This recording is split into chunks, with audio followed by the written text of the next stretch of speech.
Welcome to the Rob and Kale podcast.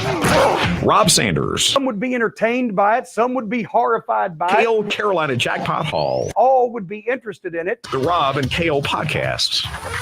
Let's go. And welcome in to the Rob and Kale podcast. I'm Rob Sanders. As always, we appreciate everyone joining us and checking out the show this evening.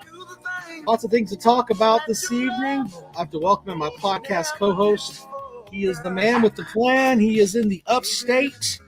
He's the best damn Gamecock YouTuber on the planet. He's Mr. Carolina Jackpot with the world-famous Wheezy, by the way, as his podcast co-host up there.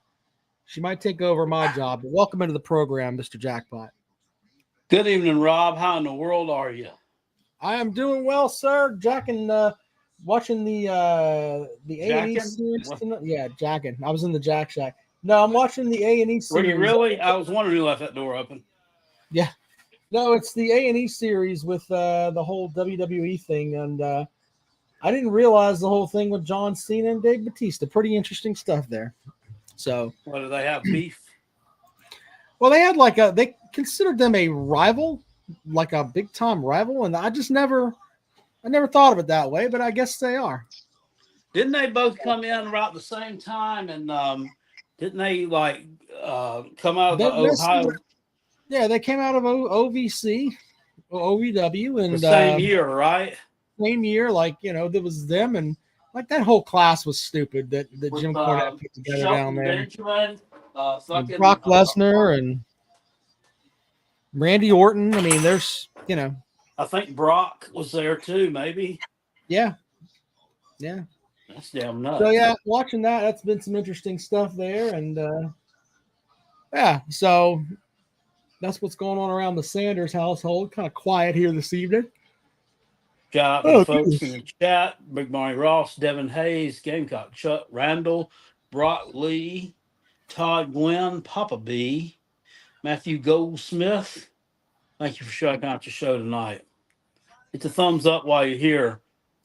Yeah, can we try to do that? And by the way, you a dime. Go and check out Jackpot's TikTok, which is my favorite thing right now. And I'm not just saying that because Jackpot's sitting there. His food reviews make me happy. I watched the one earlier on the Bojangles sausage biscuit that they put into a blueberry biscuit. Jackpot looked happier than, I don't know what term, when he took a bite out of that biscuit. His quote was, "This hits." Well, it was a sleeper. It didn't look that great when you took it out of the wrapper. They didn't, but boy, did it taste good.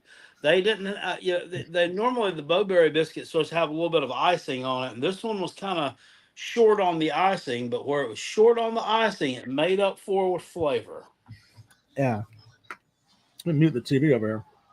But anyway, Jackpot stuff on the TikTok is outstanding. So go and check that out. Also all over on Rockabilly 864 right now. We got that little channel up to 700 subscribers. Doing a lot of short videos up over there to try to boost the numbers up, and it's doing pretty well. So go check it out. So, Jackpot, I'm going to be honest with you. The wife and I played in the couples championship today for the golf course, and I didn't catch the score for South Carolina and Missouri. I know South Carolina was beating Missouri, but they dropped a game yesterday to Mizzou. Mizzou's been kind of a shithole here, Jackpot. What's going on with your baseball team? I don't know. They won 9-4 today. They took the series. They took the past two series, and let's not forget that they took the series last week against Kentucky. One of them in which they run ruled Kentucky, and all they did this weekend was go out and take 2 out of 3 from number one, Arkansas. Yeah. I guess so. Yeah. That's going to do. That's going to help the Gamecocks out a lot there. So currently, Kentucky leads the East at 17-6 overall in conference play. South Carolina's at 13-11, Georgia's 13-11, Tennessee 17-7. I think the Vols went down there and took 2 of 3 from Florida over the weekend. So that's they're not any good. Well, but Missouri is 7-17 in conference play. When I saw that, I was like, man, I wonder what happened to that. I know baseball is baseball, but Yeah, you're gonna, and the Braves have even hit I mean, I'm not comparing the Gamecocks to the Braves, but I mean they've even hit a shitty little stretch here. They fell into second place, but I mean they've been playing some tough competition. The Mariners and yeah, the Dodgers, that's no joke. no joke there.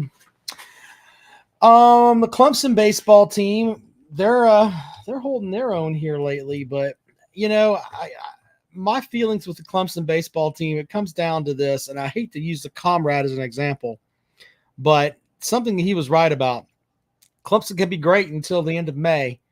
It all starts in June, and Clemson can turn to shit. I like to think that Coach Baddock's up there is doing his thing, but in the end, do you think that, and not to knock on Clemson or anything, but do you think a lot of that may have to do with some of that competition? Because I don't think some of yeah, it's good. I think some of the teams they play are flat. They took 2 of 3 from Georgia Tech at home this weekend. Louisville, Georgia Tech's pretty dog shit, aren't they? pretty much. Louisville They used is to be good. I don't know what happened to them, but they should be good. But look, when you're playing Pitt, and this is the thing, you can go back and if we just look at if you look at Pitt's not a very good baseball team in my opinion. I didn't even know they had a baseball team until Clemson played. Most of the students don't either. Notre Dame can't play games up at Notre Dame until the 1st of April because the damn ground's frozen. No, Syracuse doesn't have a baseball team. Yeah, why would they have a baseball team? They don't have one, but Boston College does. All right, so first of all, we have super chats we have to thank. Big Barney Ross says Mark Stoops will be the next coach at Florida. Thank you for the super chat, sir. You might be correct. And then Matthew, we have to answer his question. Says we do a great show. I'm fucking sure you're watching. Got him fooled. College football question. Who are your least favorite coaches? Well, speaking of that, why don't we just pivot right into what you sent me earlier, Jackpot? And we'll show you this little graphic here you sent me. That one right there. All right. So let's look at that right there. There's our good friend Uncle Lou, and he says the 10 worst coaches in college football. Yeah, that's not a list. That's not a kind of list you see very often. Well, it is the off season, so you're kind of doing your thing. But Uncle Lou has the 10 worst coaches. Tell me a little bit about this graphic here, Jackpot. I mean, there's a couple of those I don't agree with. I mean, for the most part, yes, I can get behind a lot of that. But Mike Locksley at Maryland on there, I mean, he's went 7-5, I think, the past 3 years at Maryland. Now, granted, they play Ohio State, Michigan, and Penn State every year. They did. And like Lou was saying, well, where's the other 2 losses coming from? I looked it up last year. One came to Illinois, and then they lost another game. But my thing is that they don't expect. I mean, does college football nation expect that Maryland is going to be a 9-3 team every year? I mean, I don't like Mike Locksley personally. I think they're kind of sneaky, underhanded with some of their recruiting, and it still doesn't help them. Gamecocks don't especially like them, but I don't think that he's one of the 10 worst. I really don't. I agree with him on I would have Dion Sanders higher on the list than where Dion Sanders is at because he's turned the Colorado, not that Colorado was worth a shit anyway, but he's using the University of Colorado to basically launch his own reality show because that's what his football program is. Well, it's ridiculous. And if it's ridiculous, and I've seen a lot of this on the Lou videos too, and I've gotten some of it too when I talked about him. You'll get some random schmuck commenting on your video where you said something negative about this social media reality show garbage bullshit that is not college football, and they're like, why don't you just go on ahead and say what you mean? And I'm like, okay, okay, that's racist. I'm tired of being because I lack melanin in my skin that I can't say something about Dion Sanders because he's a black guy. Yeah, I don't give a fuck if he's purple. He has turned his entire program up there into a walking, talking social media show. That's all that he's done. And this adage that, hey, my son's going to be a top 5 quarterback, if he gets drafted in the top 5, jackpot. I'm telling you, if he gets drafted in the top 5, I will change my name to Nutsack, and we will do this show as the Nutsack and Kale Show for a year. No GM is going to get this kid, regardless of how good that he is, and bring him into an organization for the NFL.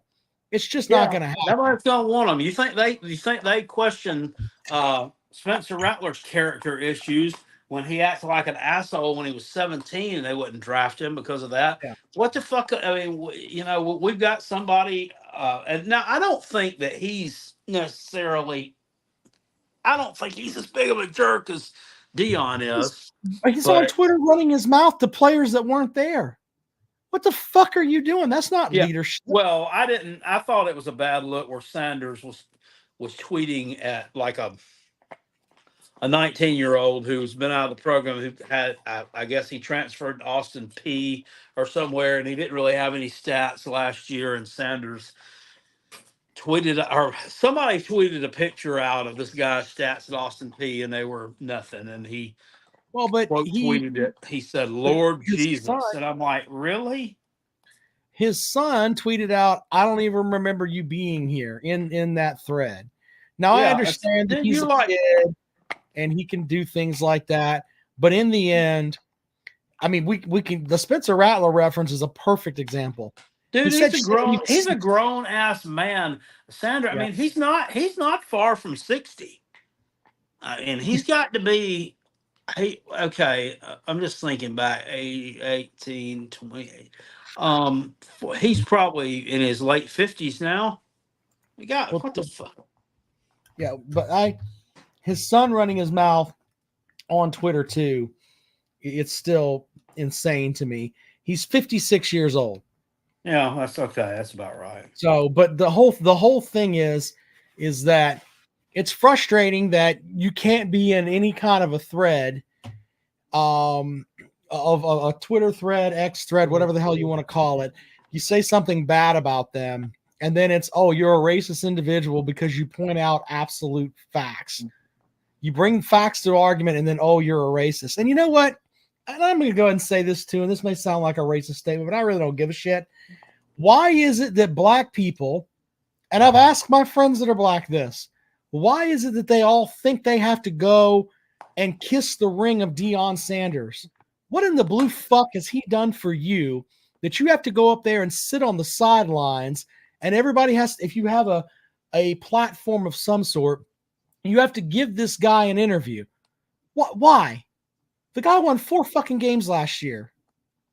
4 fucking games. I don't know. We have to sit here and get this whole thing of The Rock was on the sideline for one of those games. Why in the fuck is The Rock on the sideline for a Dion Sanders game? Do they suck each other off? Then I don't know anything about it. What the fuck is going on here? Is he sucking the people's penis? Yeah, sucking the final boss off. I don't know what's going on there. Final balls. Final boss. But the whole thing is that it comes back down to that. It seems like it's just pandering. That's what it is. It's Hillary Clinton carrying hot sauce in her purse, allegedly, and telling that to the Breakfast Club. It's bullshit. If you want us to take you seriously, Dion Sanders, win some fucking games. Try that. Exactly. Well, there are a lot of, I'm sure I can think of a lot of African-American role models that one could pattern themselves after, besides Prime. It's not even an issue of that. I mean, there's what Randall says. They think he's the black Nick Saban. I don't know. Another super chat from Matthew. There are better black head football coaches in CFB, whatever you think of them. Marcus Freeman, that's one. James Franklin. That's another. Yeah. And see, here's my thing. I don't like. I think Mike Loxley is probably better than Dion Sanders. Well, he's Yeah. rated higher in the list here, I guess, but it's just ignorance to me when it comes back down to that. It's just stupid. It's just stupid. Let's just take what they actually do over, What are you doing?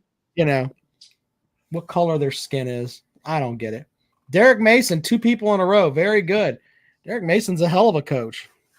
So, all right. Anyway, thanks for the super chat on that. But I thought Sanders should be higher, and higher than definitely higher than where he is. I mean, for me, he's, if any one of these guys that Lou has on this list here were my head coach at my program, I would have to log off.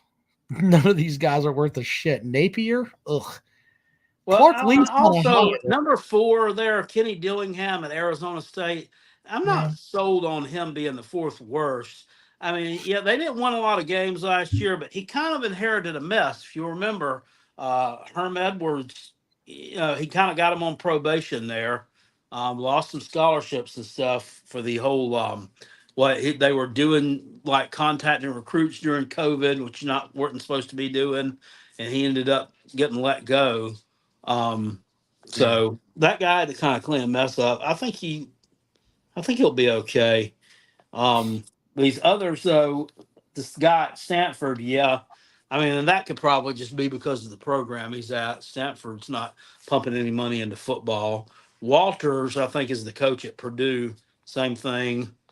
Wilcox at California, yeah, not pumping money into. They don't care about college football. They just don't. I don't agree with Lee at number 2 because Lee's at Vanderbilt. It's what someone said that in the chat. They don't give a shit about football there. So. Well, I mean, you couldn't. He won 2 SEC games the year before last. I mean, so I don't know. And you could look at it. There's so many different criteria that you could look. Is it from a one-loss record standpoint? There's from a recruiting standpoint. I don't know, a program standpoint. So it's interesting for sure. But I was surprised Shane Beamer didn't make the list. But he's probably honorable mention. But the thing about him is, and I defended him. I defended him in the comment section on this video. Somebody said that he should be on there, and I said, well, let's not act like he didn't, overperform his win total the first 2 seasons he was there. Do you think he belongs in the top 10 jackpot? No, I don't. No, I mean, he had. Now he drives me crazy, but no, he has another bad season, maybe so, but he's, his recruiting is just as good or better than what he was. He's pulled in 5 stars 2 years in a row.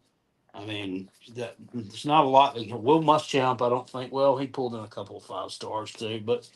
Anyway, I think he's gotten the culture better. I just want to see him hold his coaches accountable for doing what they're supposed to be doing. And I want to see him have a better presence with the media instead of acting like a fucking baby.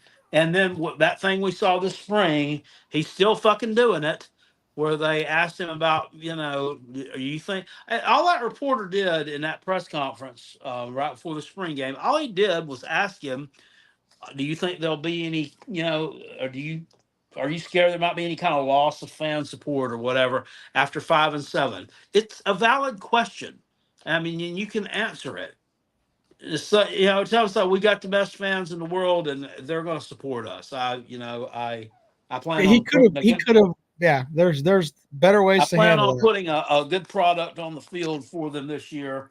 Instead, he's like, we had a sold-out crowd at the Catawba Fish Camp last night. That doesn't mean shit to anybody other than people who know where the Catawba Fish Camp is. Nobody fucking cares. So Hey, what? I that mean, could what is involve a that? fish camp. 20? What's That's that? gonna help 20 you. chairs? It could have been That's one gonna whole help family. you, and that's gonna help you in week 2 against Kentucky. We got all the juice from the Catawba fish camp. Fuck out of here. I don't even know what to say half the time when he says shit like that. It's really funny to watch my co-host on WVOC, Tim Frisbee, who played for Holtz, played for Spurrier, and just watch him cringe when he hears the press conferences. To see it live and his first reaction, and it's always the same thing. It's like, oh God, like we took a bat of rotten lemon and squeezed it in his mouth and made him just keep licking it. That's pretty much what that boils down to.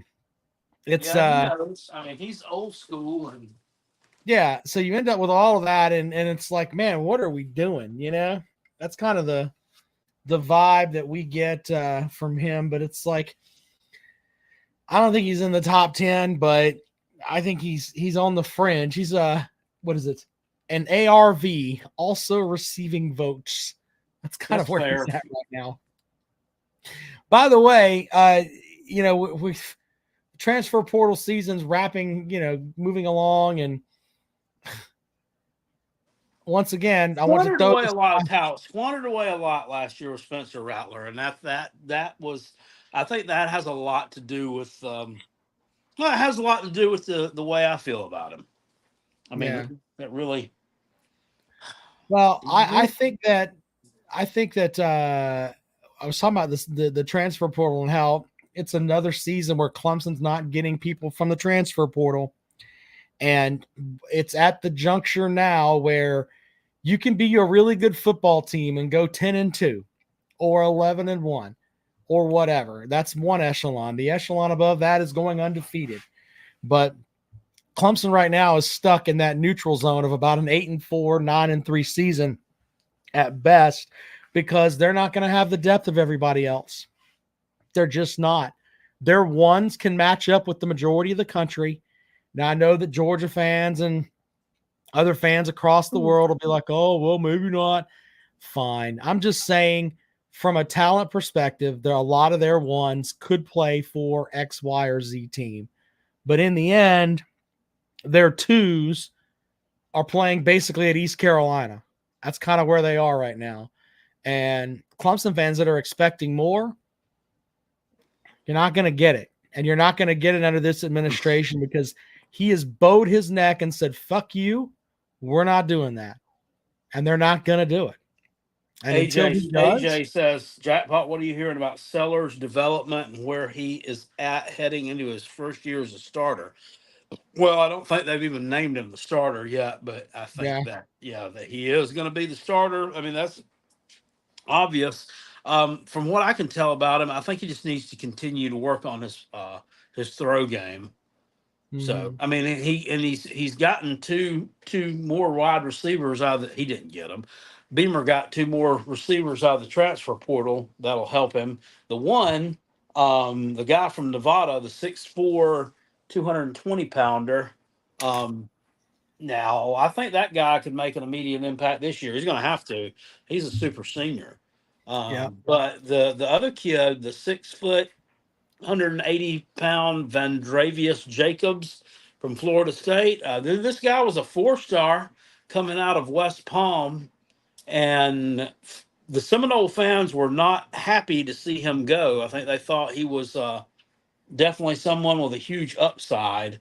But last year he didn't play a lot because, you had Johnny Wilson, you had Keon Coleman, Jaheim Bell getting the majority of the targets. lost in the shuffle was what basically happened. Lost in the shuffle.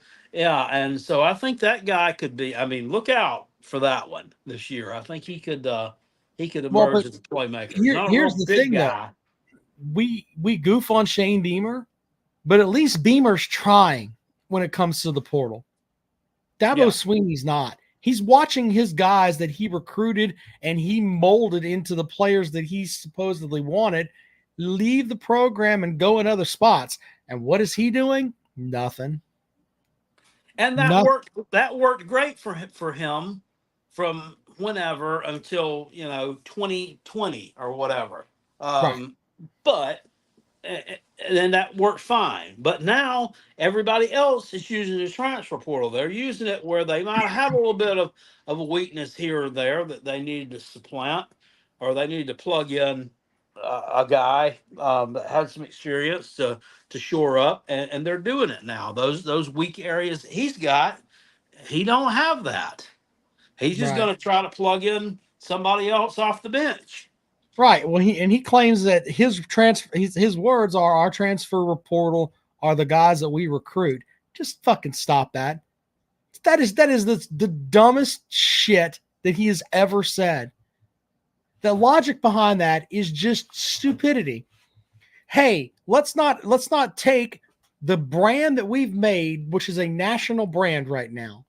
People see that tiger paw, they know what the fuck it means. Let's not take that tiger paw and walk into these transfer portal folks' homes and say, you know what? You can come here with us. You could still watch our last national championship in HD from 6 years ago, which, by the way, it was 6 years ago. We're not as Bird Bird Tolly says jackpot. Someone said Jaheim Bell was a huge loss for South Carolina. He didn't do anything at FSU. He had the best game Jaheim Bell had at Florida State was that first game against LSU. What was that, on that Labor Day Sunday last year? I know he scored at least one touchdown there. Look, dude, I don't. He could have been a star at South Carolina, but with that offensive line we had last year, eh, to be honest with you, it wouldn't have mattered if we'd have had Marvin Harrison playing wide receiver and Caleb Williams throwing the football. They would not have been successful. That's fair. One of your offensive linemen got drafted, jackpot.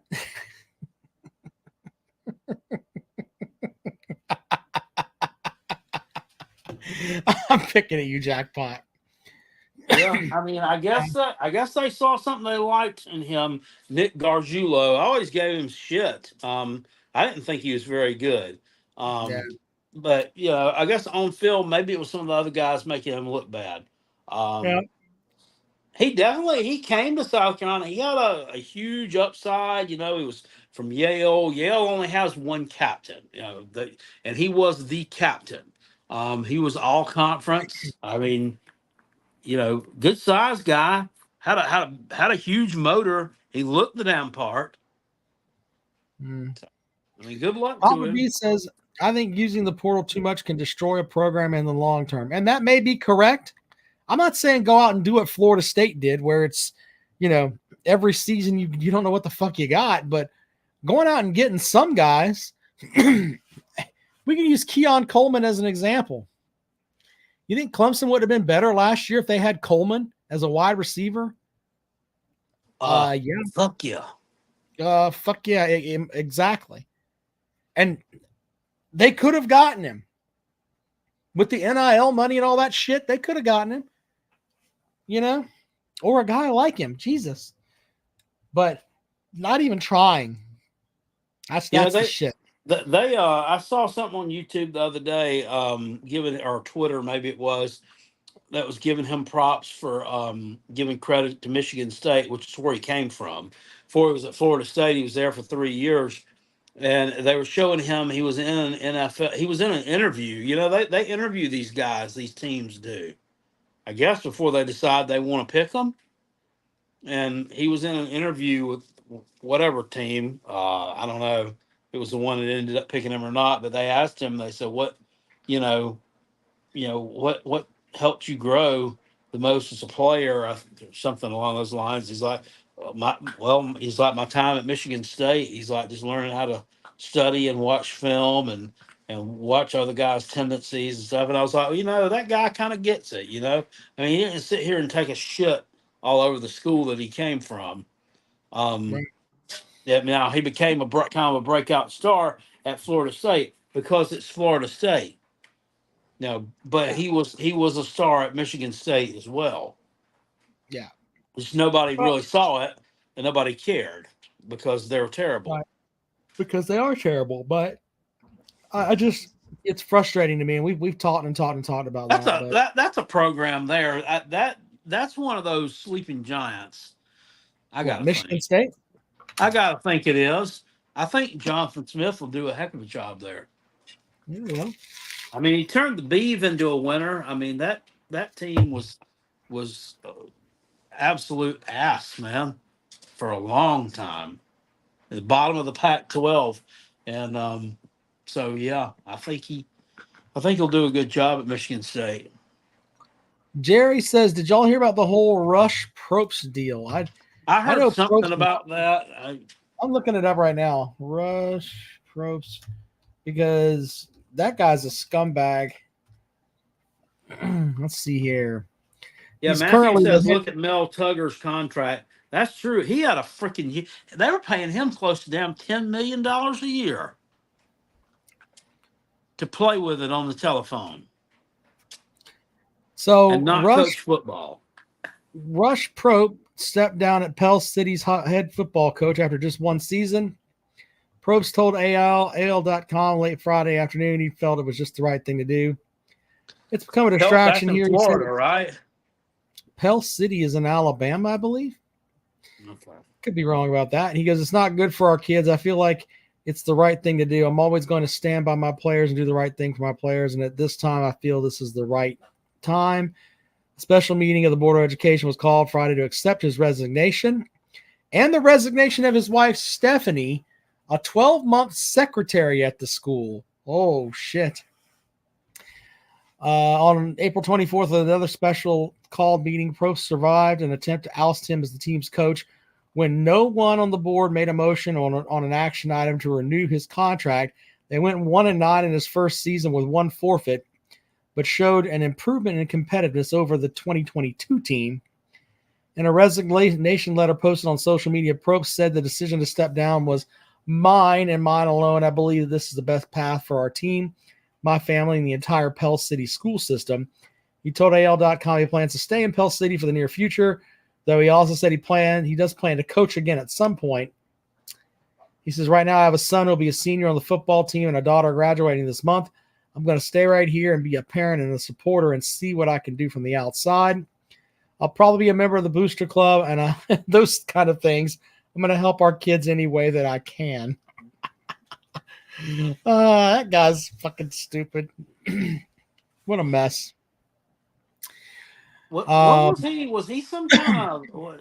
He done something that had to do with college football, wasn't he? Yeah, he ran his mouth and was talking about the players that getting paid by Kirby and everybody else, and that's what I thought he was talking shit about. Yeah. Georgia. He was. He ran his mouth. Georgia fans, they hear about his name, and they're like, "Fuck him forever." He's one of those. Seems like types. I remember the aforementioned Uncle Lou putting out something on him at one point in time. Yeah, he had he coached a team that was on the some MTV thing. I don't remember, but yeah, he's a steam pot. He was on a reality series on MTV. Hold on, I'll tell you what it is. Rush Probst. I've not heard of this. Yeah, it was come on. Let's see here. Rush Probst.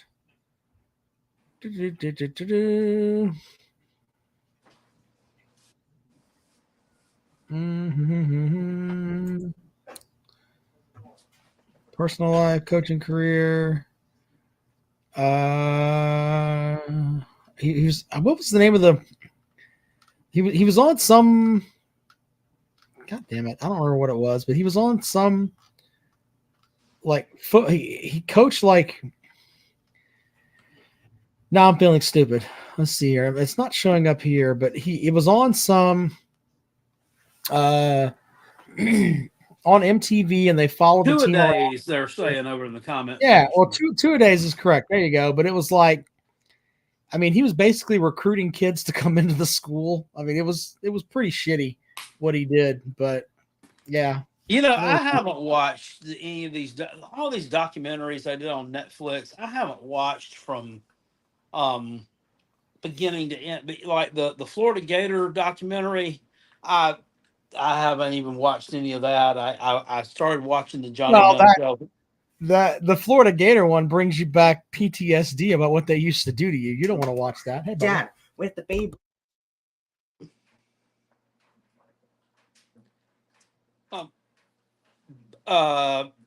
Yeah, I didn't. You don't want to watch that. Yeah, no, not that. And I mean, dude, I don't know.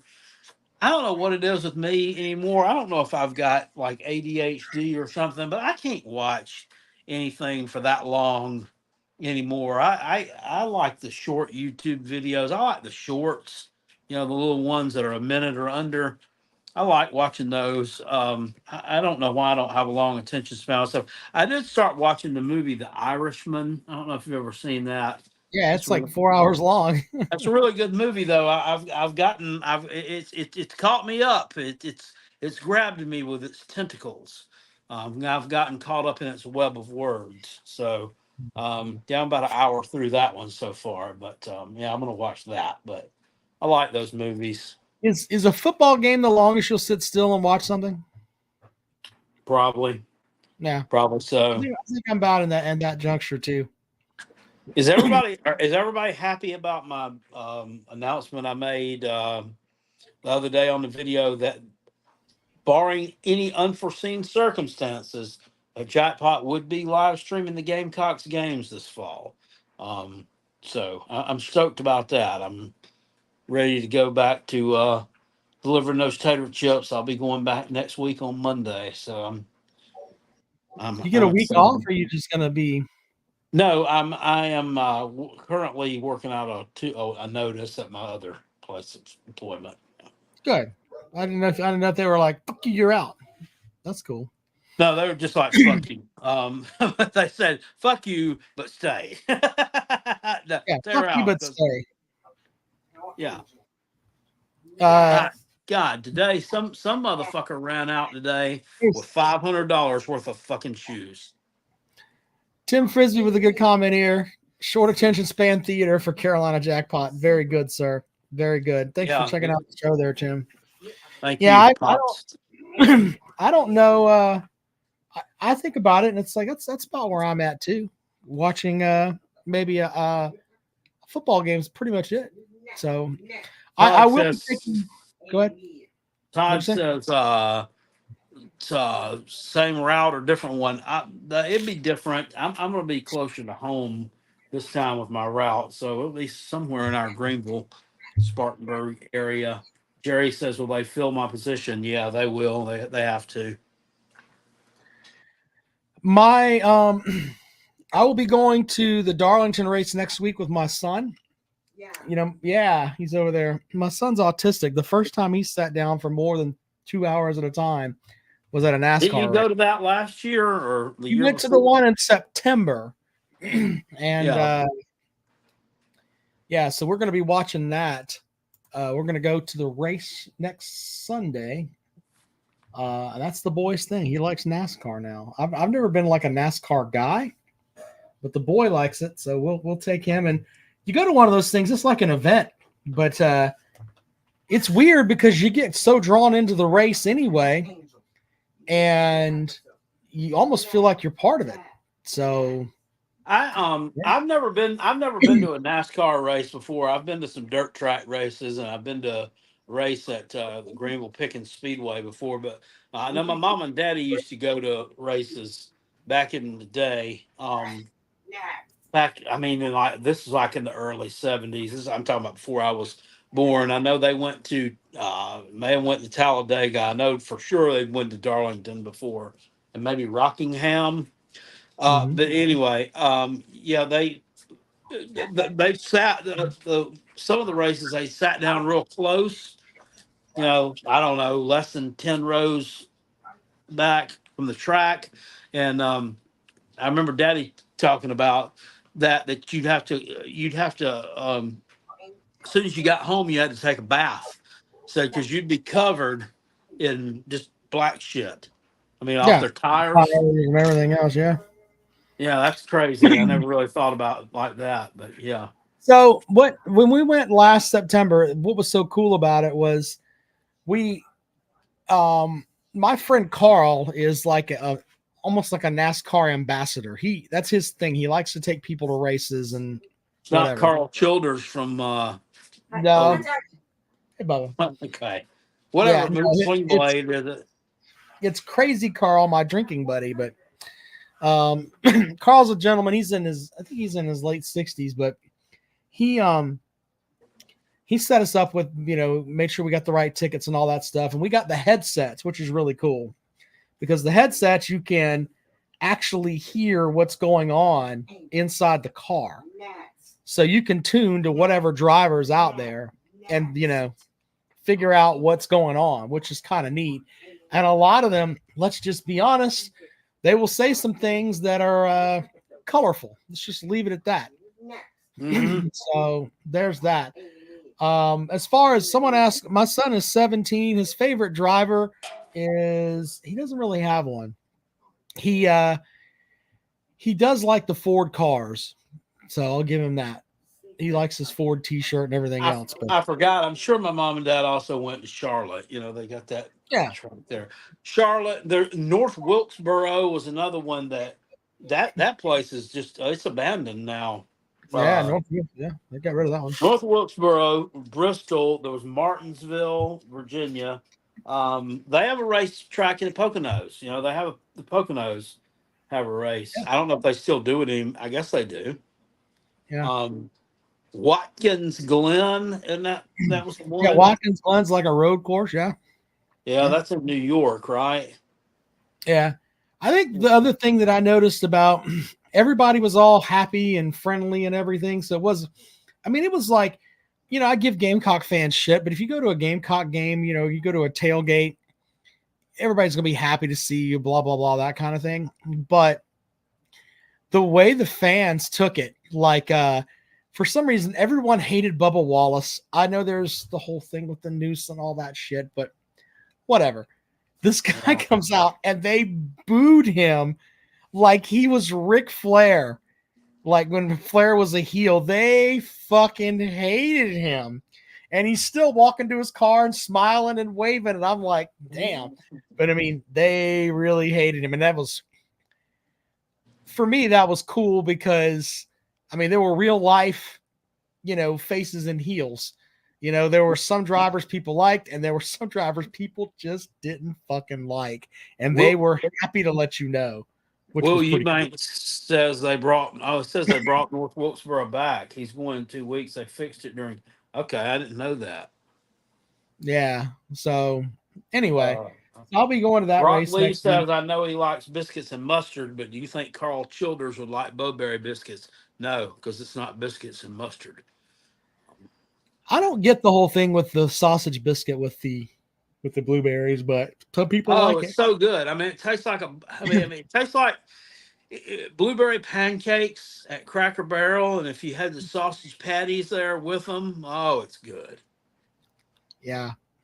I Schultz 31 with a hot take here says he thinks Lenora Sellers is going to be even better than Spencer Rattler. Well, good for you, sir. I don't know. I don't know if he's going to have I would say the pocket presence. I don't know if he's going to be able to make the quick decisions in the pocket that Rattler did. I don't know. I definitely know he's going to run around. He's going to run around a lot. And that guy is going to be a load to bring down. If I'm a safety, even an SEC level safety, and if he's coming at me full speed, I ain't wanting to take him down, but I damn sure would. He's a load. You're talking about 6'3", 250. Yeah, I'm not feeling that at all. Let's welcome Ray to the show. What's up, guys? Good evening, Nat. Yeah, Dale Jr. headed up a group that restored North Wilkesboro. They actually had, I think it was last year, they had the All-Star race there, one of the All-Star races at North Wilkesboro. So it was kind of like I forget how much money they spent, millions and millions on it, but it's part of the old NASCAR track revivals on the old tracks. So I was happy to see it. Yeah. But Well, anyway, you were talking about Vandarius Jacobs.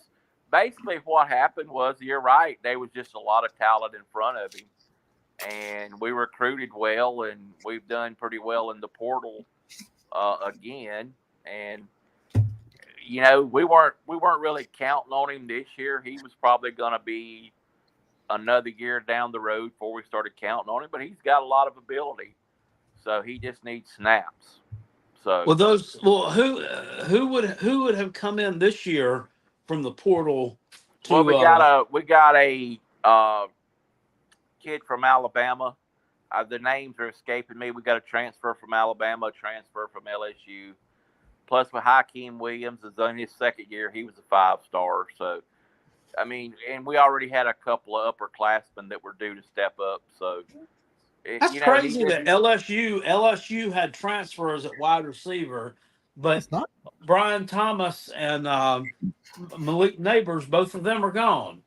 Right. So, just crazy. Well, the kid we got from LSU, we have his high school coach. He's from Florida.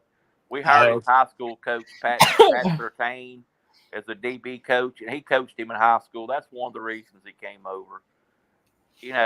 That's just the way the world works. You know what I'm saying?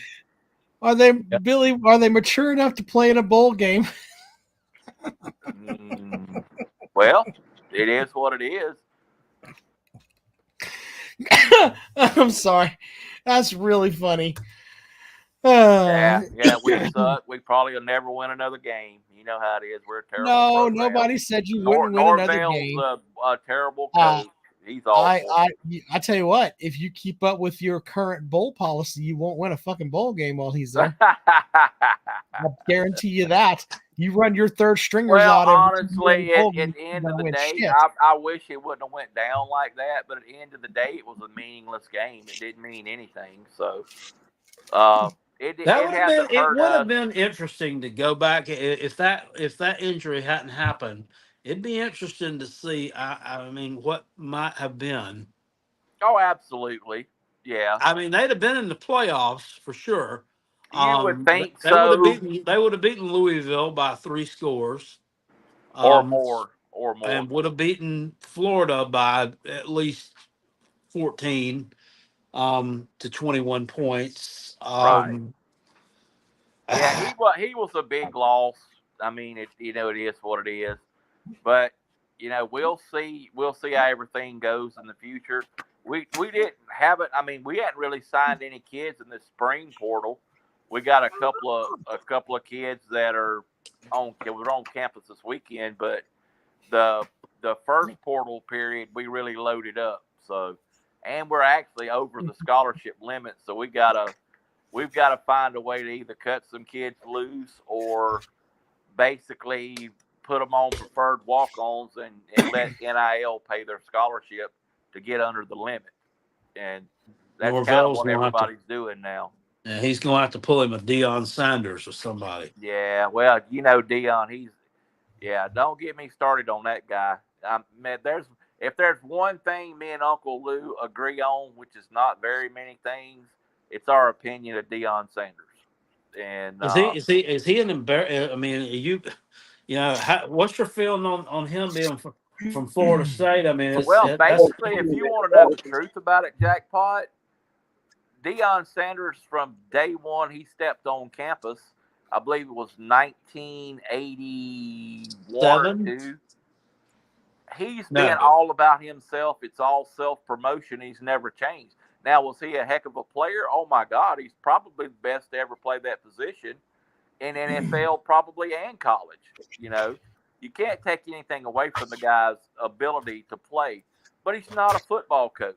He is still pissed off at Florida State because when it came down and we got rid of Willie Taggart, he went to Tallahassee and made it known he wanted that job, and Florida State wanted no part of him. And he's still pissed off about that. So, and I don't know if you've seen where he has not even done an in-home visit since he's been at Colorado. And he said he is not going to do in-home visits to recruit. If they want to play for him, they'll have to come see him. Now, how arrogant of an asshole of a guy is that? You have to pay penance to the ring, sir. That's what he says. Yeah, what ring? Exactly. Yeah, what ring, guys? I mean, what has he won as a head coach in college? 4 games? I've never told y'all. I don't think I've ever told y'all on here. I don't think I've ever told y'all my Dion Sanders story, have I? No, this has got to be good. Story time with Jackpot. Okay.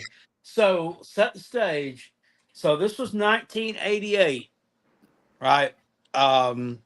South Carolina Gamecocks are. I think we lost a couple of games by that point in the season. This is the season that all that steroid scandal shit came out. This was Joe Morrison's last season before he passed away. So Florida State was coming to Columbia in, I think it was early November, and they were undefeated either or had lost like maybe one game.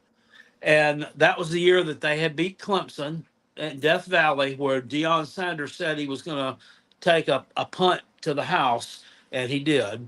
That was the punt Ruski game. Yeah. Well, we played them in Columbia, and we had seasons tickets, or my mother had seasons tickets, and I used to go to the games with her. Well, she decided she had a friend she wanted to go to this game with, but they're still gonna let me go. But I had to go with my uncle David, and he had season tickets, but he was in the south end zone, about 3 rows up. So they were gonna let me sit with him.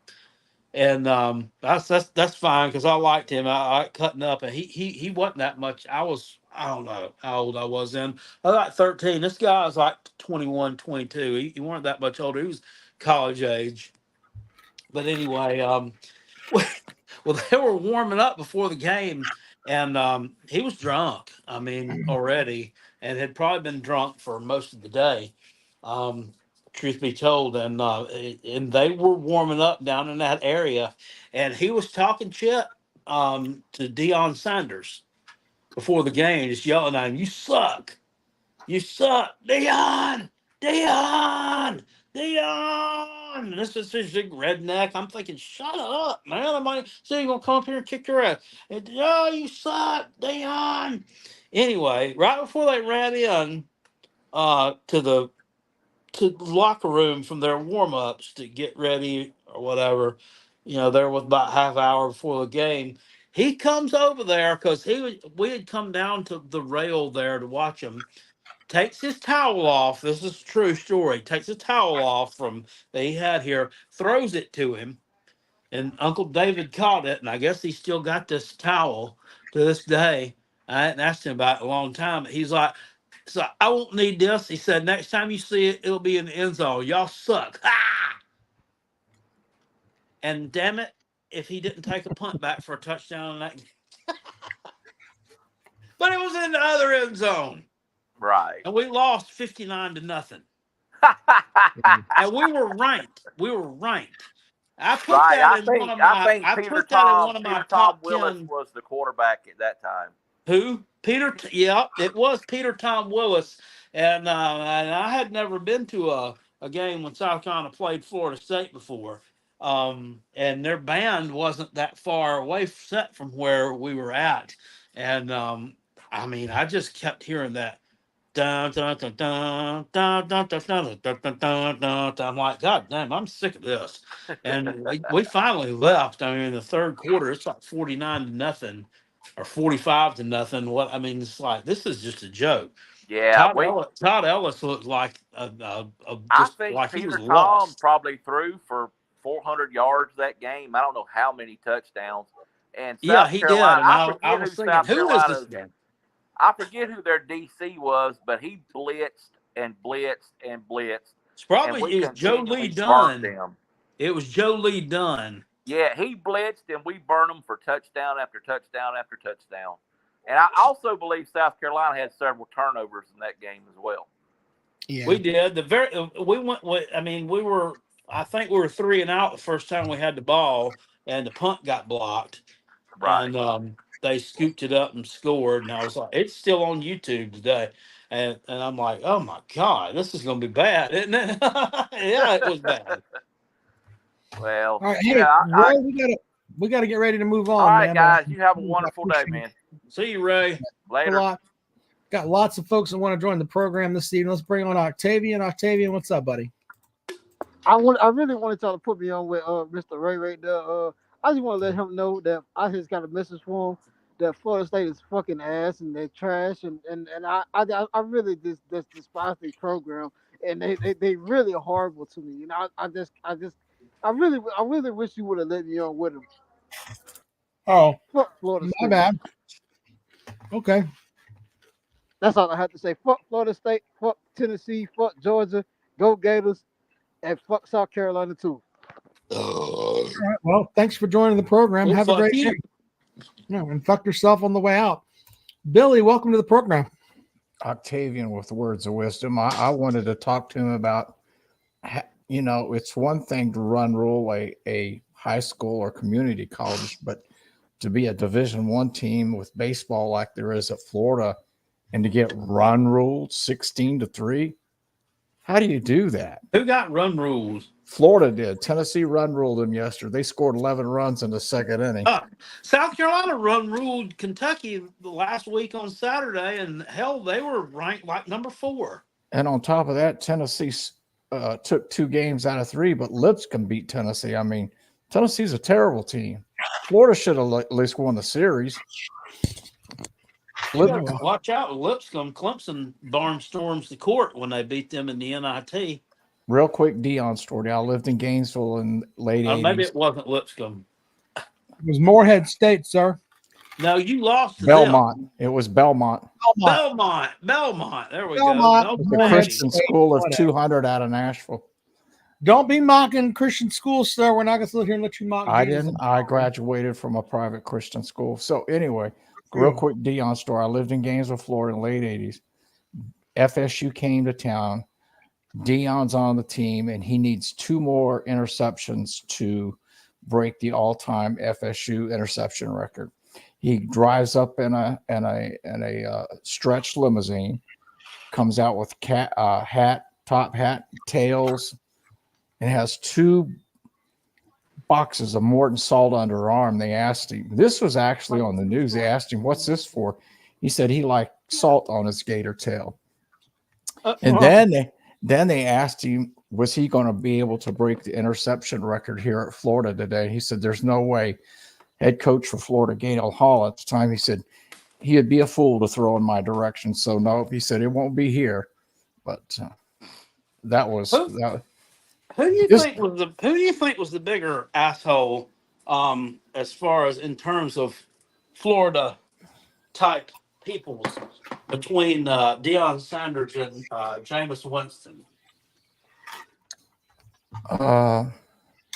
You can't really knock Dion because it's like they asked Bobby Bowden one time why he didn't shut him down. He said, when he doesn't back up what he says he's going to do, then I'll have a talk with him when he starts embarrassing himself.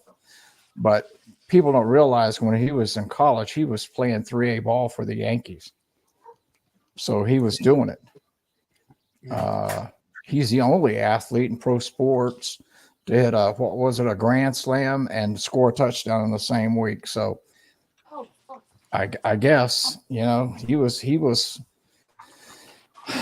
you can't knock him. I mean, like Ray said, he's probably one of the top DBs ever to play in the NFL. He didn't like to take a hit though. That was the knock on it, but I don't know why people would ever punt to him when he was deep on the punt. Why would you do that? Just don't even do it. Yeah.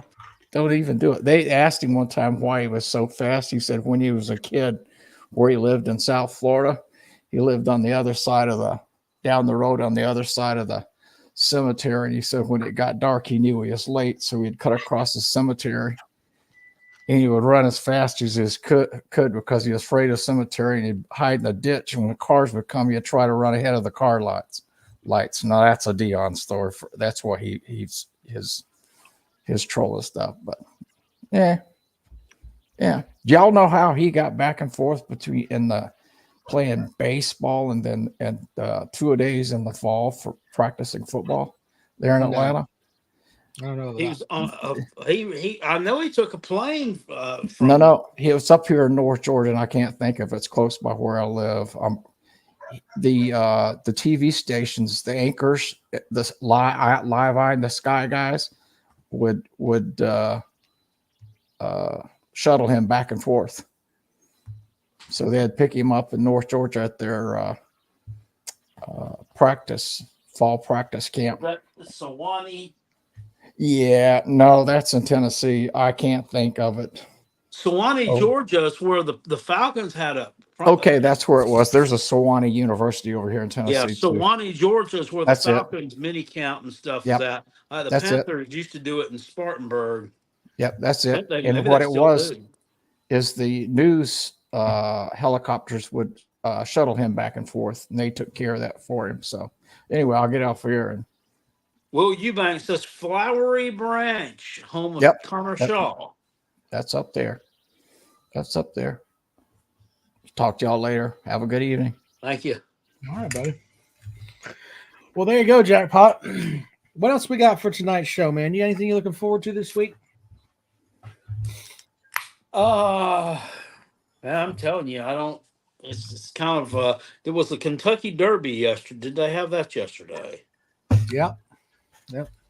Who won that? Mystic Monday, or I don't remember.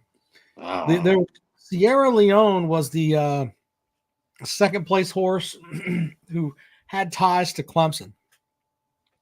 How's that? I don't remember. Nathan was telling me about that, and I was paying attention, but not paying enough attention where I would remember what it was. That's pretty much how that works out sometimes. Well, damn you. Mm-hmm. So, yeah, we're kind of in a holding pattern. Let's bring Schultz on the program before we get out of here. Schultz, welcome to the show. Hey, how's it going? What's up, buddy? Good.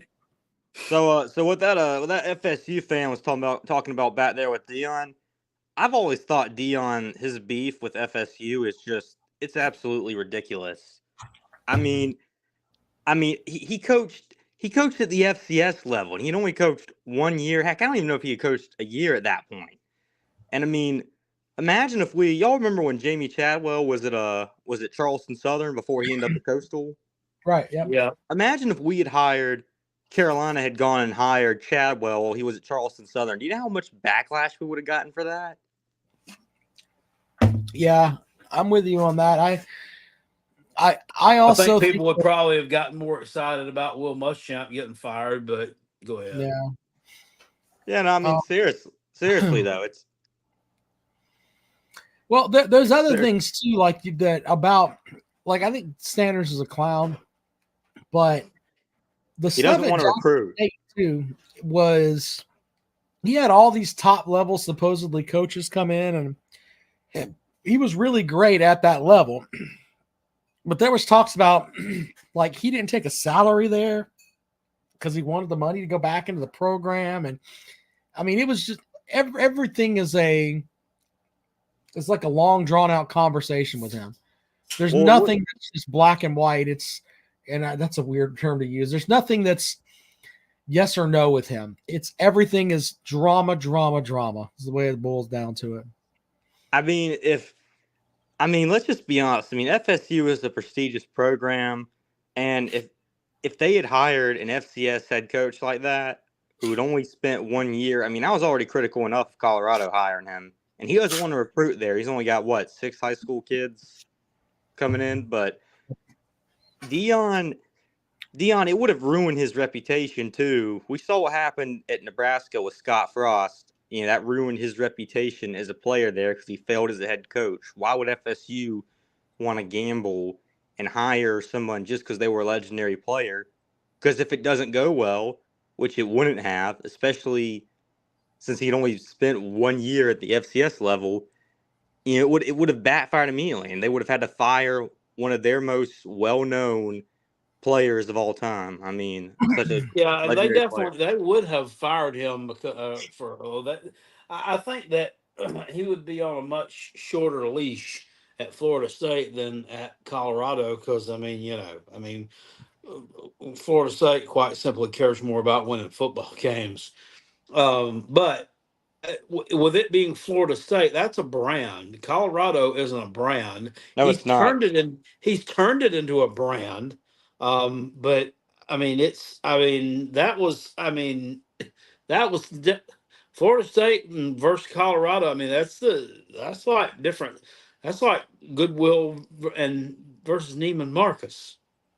I mean, if he'd have took the job at Florida State, I mean, he'd have gotten any transfer in the world that he wanted to down It's there. like Walmart and Target. Yeah. I mean, But it's a mess. it's ridiculous. Yeah. Anyway, Now, I if he appreciate comes y'all out, I'm also in the camp of if he comes out this year and they go 8-4, or even better than that, we'll give the man his props for that because he's taken a shithole and he's rebuilt it. But until we see it, you're just flapping your mouth at 4-8, man. He's the most overrated head coach in America. I mean, who thinks that he's good? You can't. Who thinks that he's rated anything? This was the most hyped up 4-8 season I've ever seen. I mean, well, they started the season. What was it? 4-0, right? It was 2-0 or 3-0. 3-0, something like that, and then they were 4-2. The only game they won after that was, I think, they beat Arizona State. Yeah. That's not saying much. Everybody else blew them out. They lost to Stanford, dude. They lost to the tree. Stanford's terrible. Lost to the tree. Anyway, I appreciate y'all having me on. I'm going to go ahead and get off. There's our right. season. There goes Schultz joining the program. Anyway, we'll continue to follow that here on the program because I think it's funny. I think it's funny what's going on down there. So, yeah, Papa B says, what have I told you? The Colorado State versus Colorado game be the most watched college football game of 2023. Was it? I don't know. I can tell you this. I didn't watch it because of Dion Sanders. I had no desire to watch it. Zero. I didn't watch it. I didn't watch that game because it came on. I mean, it came on at like 11 o'clock. Let's see. I'm Googling it now. Most watched. No, I don't think so. Hold on, I'm looking at it right now. TCU game. I mean, everybody was watching that. According to Football Scoop, the 50 most watched games of the college football season for 2023. Let's see here. I'm pulling it up. I've got this now. All right. I don't even know. Okay. So number 1 was Ohio State, Michigan. Number 2 was Georgia, Alabama. Number 3 was Colorado, Oregon. So Colorado State was number 7. They got a 9.3 million people for an 11 o'clock game. That is impressive in its own right. It is. Yeah. I mean, when you take into account, I mean, I would come here. I would think that, most of your college football fans probably east of the Mississippi. I mean, other than like Texas, whatever. Would that be fair to say? I don't know. Yeah. So that is, pretty big. Maybe I did watch some of that. I can't remember. That's the one? That's the one I think where Travis Hunter got hurt or whatever, and then they showed like him and the Colorado State guy that hit him where he got hurt. They were like out bowling together or some shit. I don't know. Yeah. Well, then the next day he's like, he did like some live or whatever where he's like wearing a pair of pajamas. What the fuck are we doing? Tristan says Dion to South Carolina, please. To USC maybe. Southern Cal, that'd be fine. Yeah, I don't. I'm not into the Sanders thing. Have you? I've been looking at ticket prices of some of the games this year. I want to try to go with my son to a road game this year, and I'm trying to plan out a trip. I don't know. Yeah, I don't know I would like to venture out there to Oklahoma. I think that would be fun. But you got to fly, and there's that on top of that. And I don't hate flying because I'm scared of it. I hate flying Goddamn because death tube. This yeah, fucking death I tube. don't I'm not like it. doing I that don't like it shit. because you're jammed into a sardine can for damn 3 hours, and it sucks. It's uncomfortable. But Motherfucking death tube. motherfucker, death tube, motherfucker. Anyway, I don't like it because of that. And I was thinking about that Alabama game. Tickets like that are over $100 already. And I mean, I don't want to go back to Vanderbilt again because I mean, I've been there, done that. I don't, I don't want to. It's cool, but whatever. I've never been to Kentucky Stadium, but like, I really just don't think that would be an experience. So, and that's early in the season too. I don't really want to go there. Um, I'm thinking that Alabama though is probably the way to go. So according to ESPN, Old Dominion tickets are $61. Kentucky tickets are $40. 130 for LSU. 63 for Akron. 119 for Ole Piss. 94 for Alabama. 72 for Oklahoma. 92 for A&M. $20 to go to Vanderbilt. Oh yeah. Yeah. Then you got what? Mizzou, Wofford, those are home games. And then on the road at Clemson's $1.48. You need to go to Death Valley, Jackpot. Stop fucking around with these SEC schools. Go to Death Valley for a game. When's the well, last I've time been you've to been to Death Death Valley Valley before. I want to go to Alabama. I've never been there. Right? Yeah, but that you should go to Death Valley. You'll have friends there, Jackpot. Well, I can have friends in Alabama. I make friends wherever I go. Imagine going to Alabama and us and the Gamecocks striking the upset. I think we're live for the upset in that game. By the way, imagine that. So you say the ticket? Shut up. Yeah. So you say the tickets to LSU are more expensive than the ones for the Ole Miss game? Yeah, hold on. I'll show you this right now. This is from, let's see here. Yeah, this is from ESPN here. There you go. As you can see, LSU tickets as low as $130. That's strange. I would have thought the Ole Miss game would already be a sold out. That would be Ole a Miss hot is at ticket. $119. So, yeah. I mean, yeah.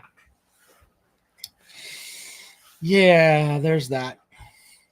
Big Barney Ross said you're going to be upset, all right. Yeah, I mean, it's not like it ain't been done before. Well, but here's the thing. Let me ask you this, Jackpot. And this will be the last thing we talk about Bob now. B says go experience the grow. We're not playing there. That's a home game. Jesus, yeah. So you've got, let's say you go into that, you buy your tickets to Alabama, okay? And you go out, you beat Old Dominion, you stub your toe at Kentucky, lose to LSU, you beat Akron, you lose to Ole Piss, but you're sitting at what, 2-4? 2-1-2. I got 2 wins. 2-3. So it'd be 2-3 going into that matchup with Alabama. That's tough. You think you can beat Alabama? I think so. In women's hoops or? Oh, shut up. Randall says, have I ever been to a game in Tennessee? Yeah, in the state of Tennessee? Yeah, I've been to both. I've been to Vanderbilt, and then I have been to the game in Knoxville before too. I think that was 1995. Bird to Fly, we're going to hold him accountable for this. Says if South Carolina beats Alabama this year, I swear to God, I'll be here and cash out Jackpot $100. What's that? Bird to Fly says if South Carolina beats Bama this year, he swears to God he'll be here and he'll cash out Jackpot $100. Well, I thank you in advance for the $100. Well, I'll probably buy it on scratch offs that I'll lose on, but still, that Gamecock win will be even sweeter. So there's that. All right, we've had a great show this evening. As always, you guys are the biggest part of it. Thank you for checking us out. Yeah, thank I'm you. on Twitter at Rob Sounds Good, Jackpots at Hall_Kale. Check out the Rockabilly 864 channel and Jackpot on the TikTok. TikTok, you don't stop. And we'll see you guys on Wednesday.